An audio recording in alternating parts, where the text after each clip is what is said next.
터치 부탁합니다. 여러분 이 해당되는 본문만 봐서는 좀 이해가 어렵습니다. 그래서 이 사무엘 하는 제가 역사 드라마, 대하 드라마 같다고 했기 때문에 줄거리가 있습니다. 사울을 뒤이어 이제 다윗이 2대 이스라엘의 왕위에 올랐지만 불안했습니다. 특히 아들 요나단이 반란을 일으켰습니다. 영린을 일으켰습니다.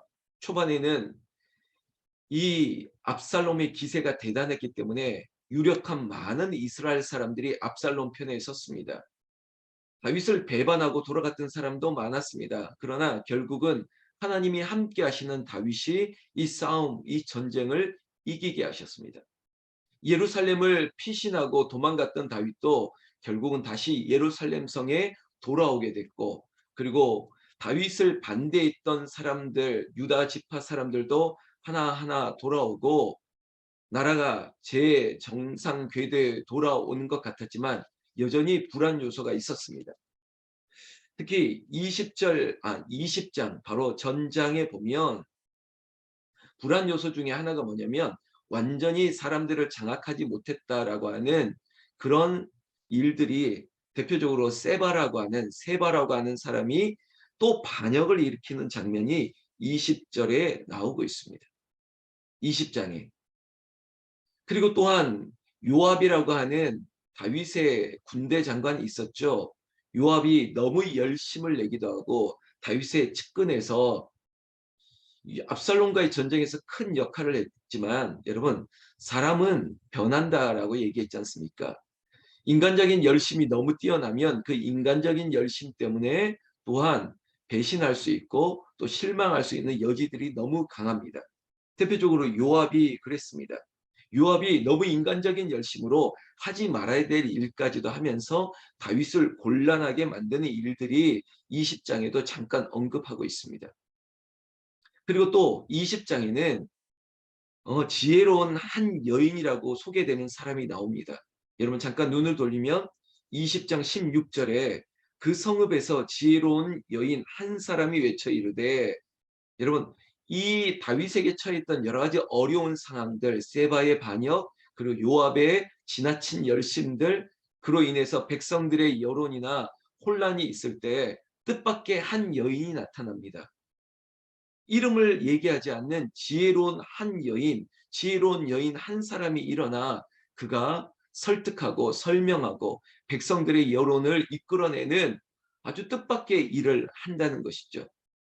저는요, 어제 20장 말씀을 다시 읽으면서 은혜를 받았습니다. 그래, 여러분 유력한 누가, 그래, 다 그 사람이 할 것 같지만 아니, 하나님의 나라는 무명의 한 사람을 통해서도 역사를 이끌어가고 또 사람들을 부끄럽게 만드는 것이죠.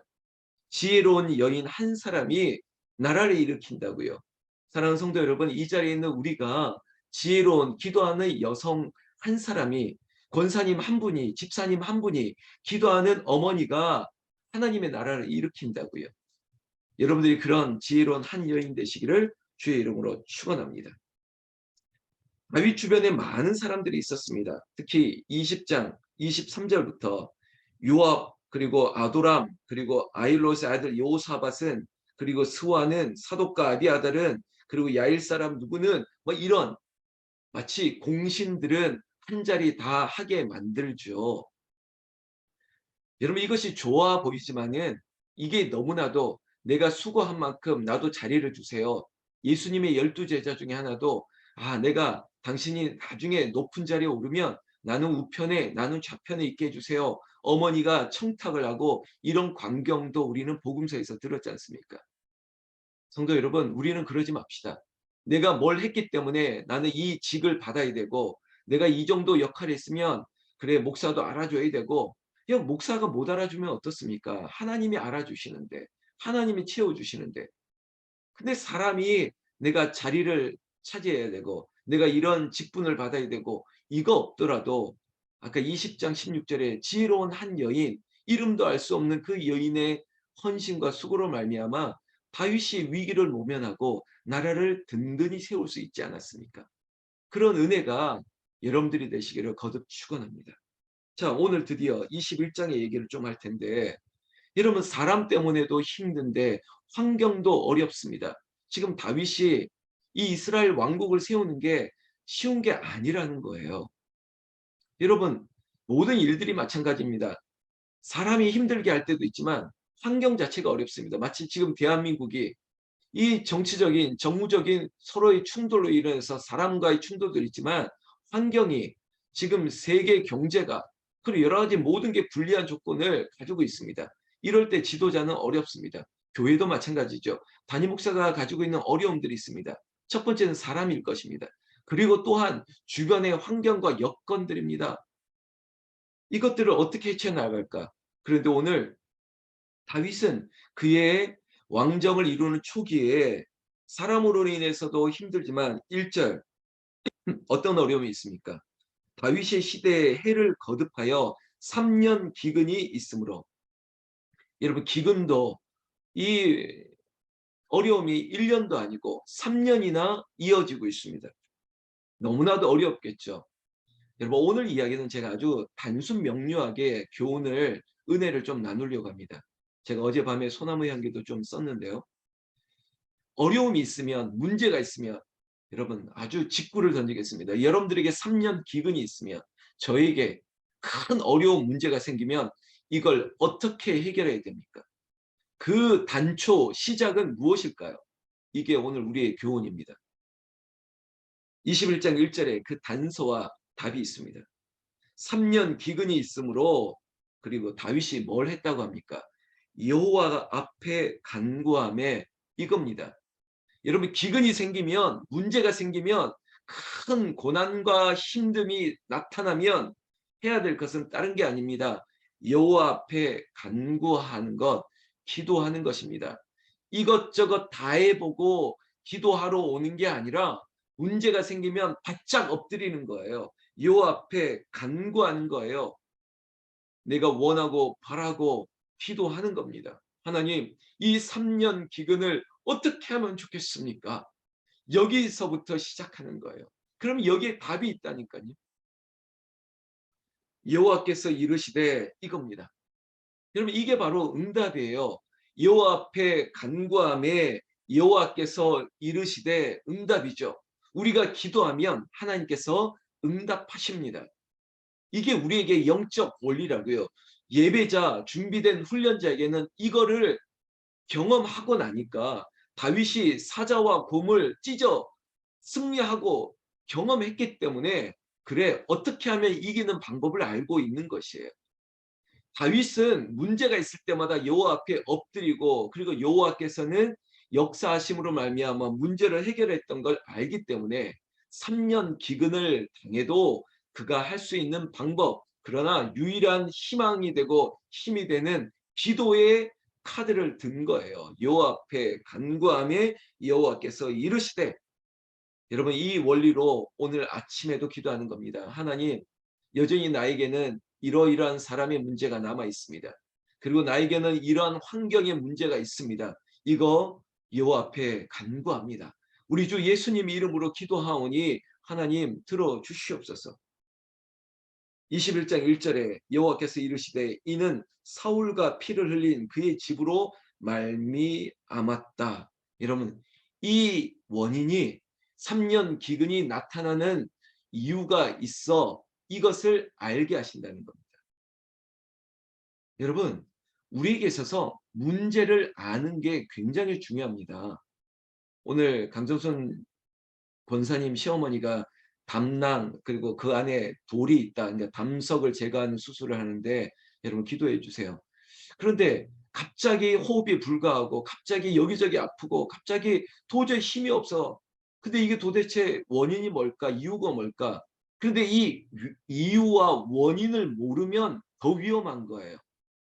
이것들을 뭐 엑스레이를 찍든지 CT를 찍든지 어떤 검사를 통해서 원인을 분명히 알게 되면 그 원인을 제거하면 되지 않습니까? 이유를 모르는 게 힘들다고요. 이유를 알면 돼요. 오늘 3년 기근이 도대체 왜 일어나는지 알 수 없는 게 문제인데 근데 다윗에게는 하나님께서 기도하는 다윗에게 이유를 알려주셨다는 거예요. 그 이유가 뭐냐? 사울과 피를 흘린 그의 집안 때문이다 이겁니다. 그게 누구냐? 1절 후반절에 기브온 사람을 죽였다는 거예요. 기브온 사람. 여러분 기브온 사람은 나중에 다윗이 성전을 지을 때도 헌신하고 아주 다윗을 도왔던 그런 지파 족속들이 됩니다. 그런데 사울이 있을 때 다윗의 문제도 아니에요. 마치 저는 이제 이 50년 역사 가운데 홍은절교회 이제는 그 50년 중에 5년을 섬겼는데 그 이전의 이야기도 저에게도 영적 채무가 될 수 있죠. 그걸 인정하는 거죠. 다윗도 마찬가지입니다. 지금 기근이 생겨난 문제는 사울 때 있었던 사건 때문이라는 거예요. 이 사울이 기브온 사람을 무고하게 죽였다. 이 핏값으로 인해서 지금 다윗의 시대에 기근이 찾아왔다. 이걸 하나님께서 알려주셨던 거죠. 원인이 이거라는 겁니다. 그러면 어떻게 할까요? 그 원인을 해결해야죠. 그 이유를 어떻게 해결해야죠? 다윗의 방법입니다. 다윗은 기브온 사람을 불렀습니다. 그래서 2절 후반절에 보면 이에 왕이 기브온 사람을 불러 그들에게 물으니라 묻습니다.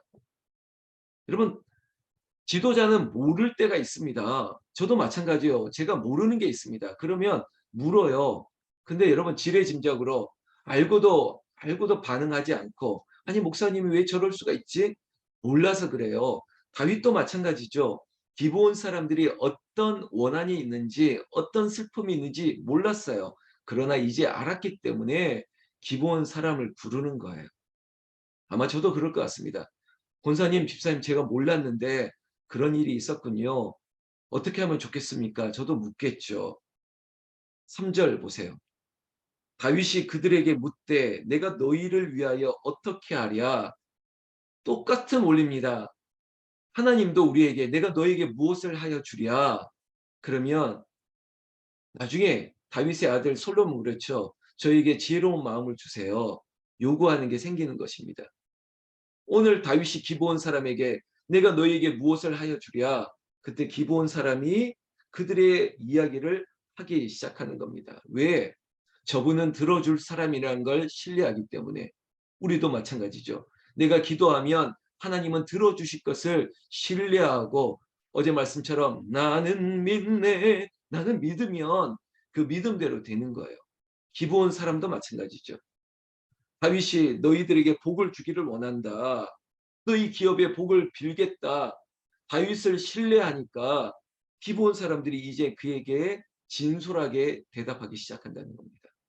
사랑하는 성도 여러분, 생명의 공동체를 세울 때 목사와 성도들이 한 마음이 되어야 됩니다. 마치 목자가 그리고 양이 목자를 서로의 소리를 알아들어야 돼요. 그리고 그 진실함에 정결함에 거룩함을 배제할 수 없습니다. 솔직해야죠. 오늘 4절 보면 기브온 사람이 이 다윗에게 대답합니다. 사울과 우리 집 사이에 이러이러한 일이 있었는데요. 근데 그 일 때문에 우리 집안 사람 많이 죽었는데 그 얘기를 낱낱이 하기 시작하다가 결정적인 얘기합니다. 6절 말씀에 보면 자손 7사람을 우리에게 내주소서. 자손 7사람. 그 7사람이 누구냐? 우리 기브온 집안 사람들이 학살되는데 큰 역할을 했던 모해한 사람입니다.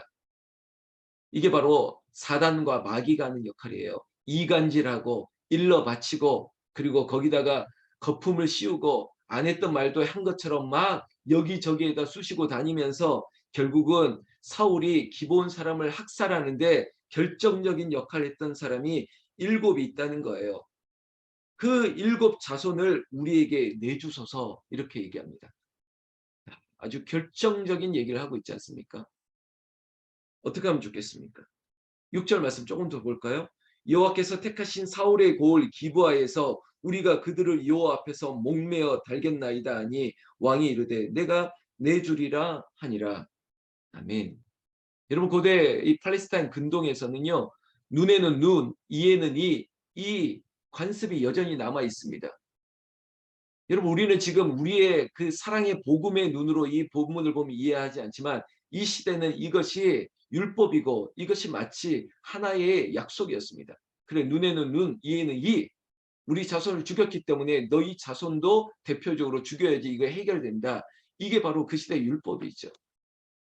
여러분, 다윗은 허락을 했습니다. 내어 주었습니다. 그리고 그 일로 인해서 이제 모든 문제가 해결되었습니다.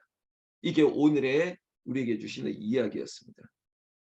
사랑하는 성도 여러분, 결과를 놓고 얘기하지 말고 그 원인이 어디에 있었는지를 우리는 먼저 시작했죠. 사울에게 있었던 사건이 우리에게도 나타났습니다. 그리고 이 문제를 당대 해결해야죠. 누군가는 이걸 책임을 져야 됩니다.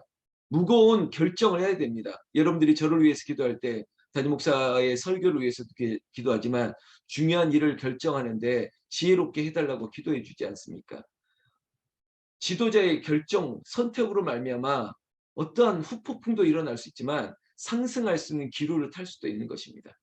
왜 안 아프겠습니까? 그러나 이 잔인한 결정이라고요? 다윗을 향해서 어떻게 그렇게 할 수 있냐고 또 말을 하십니까? 아니에요.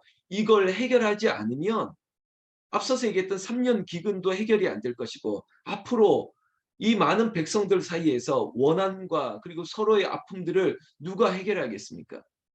그 당시의 법대로 눈과 눈, 이는 이 이렇게 할 수 있는 방법을 통해서라도 이 7명의 이걸 인본주의라고 얘기하겠습니까? 7명을 그렇게 죽여 살면 되겠습니까? 여기에 꽂히지 마시고 이 공동체를 위해서 결정하는 다윗의 정말 고뇌를 좀 생각해 주십시오. 그리고 우리에게도 혹시 어려운 문제가 있을 때마다 하나님께 기도하고 하나님 문제를 해결할 힘과 지혜와 능력을 주시옵소서. 그렇게 기도함으로 우리 모두가 이겨낼 수 있는 지혜로운 20장 16절에 있었던 그 한 사람 되시기를 나는 우리 주 예수님의 이름으로 축원합니다. 축원합니다.